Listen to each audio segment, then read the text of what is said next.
નમસ્કાર. Weather analysis સાથે હું છું વેધર ઓપિનિયન. ગુજરાતમાં ફરી એકવાર વરસાદી માહોલ બનતો દેખાઈ રહ્યો છે. અરબી સમુદ્ર અને બંગાળની ખાડીમાં બનેલી સિસ્ટમોને કારણે આગામી દિવસોમાં વાતાવરણમાં મોટો પલટાવ આવી શકે છે. ખાસ કરીને ખાસ કરીને અરબી સમુદ્રમાં સક્રિય થયેલી લો પ્રેશર સિસ્ટમ પર હવામાન નિષ્ણાતોની નજર છે. કારણ કે આ સિસ્ટમ આગળ વધીને ડિપ્રેશન અથવા તો ડીપ ડિપ્રેશન સુધી પહોંચી શકે તેવી સંભાવનાઓ વ્યક્ત કરવામાં આવી રહી છે.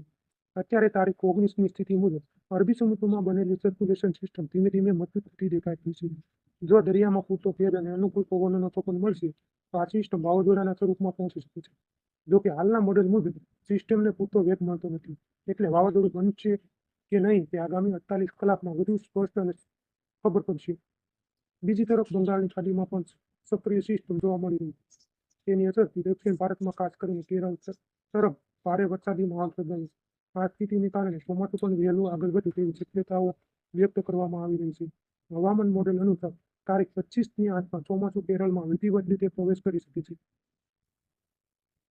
ગુજરાતની વાત કરીએ તો 20 તારીખ બાદથી વાતાવરણમાં બદલાવ જોવા મળશે.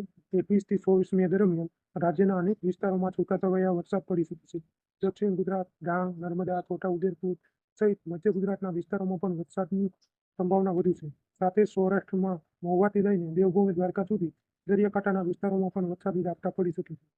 વેસ્ટર્ન ડિસ્ટર્બન્સની અસરને કારણે ગુજરાતમાં પવનની ગતિ પણ વધી શકે છે. કેટલાક વિસ્તારોમાં ગાજવીજ સાથે વરસાદ અને તેજ પવનો ફૂંકાવાની શક્યતા છે. જોકે વરસાદ બાદ પણ ગરમીમાં કોઈ મોટો રાહત મળી શકે તેમ નથી. તાપમાનમાં માત્ર 1 થી 2 ડિગ્રીનો જ ઘટાડો થઈ શકે છે, પરંતુ ઉકળાટભર્યું વાતાવરણ રહી શકે છે.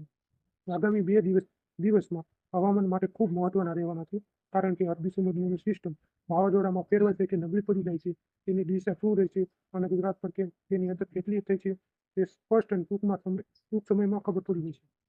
હાલ તમારા વિસ્તારમાં વાતાવરણ કેવું છે, વરસાદ, પવન અને ગરમી છે કે તે તમે કોમેન્ટ કરીને અમને જરૂર જણાવજો.